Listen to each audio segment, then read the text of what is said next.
కానీ ఆ అబద్ధాలను చెప్పవలసిన సందర్భాలను తప్పించడం మన గుప్పిట్లోనే ఉంది.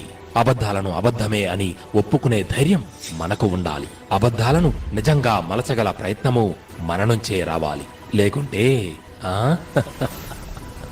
ఓ ఆటలా మొదలైన ఆ అబద్ధమే జోదంలా మారి మనల్ని పీల్చి పిప్పి చేస్తుంది.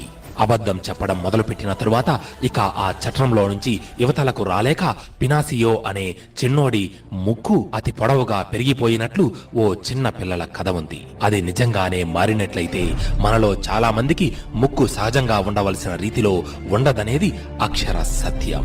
అయినా అబద్ధమంటూ చెప్పడం మొదలుపెట్టిన తరువాత అబద్ధాలను గుర్తుపెట్టుకుంటూ ఉండాలి.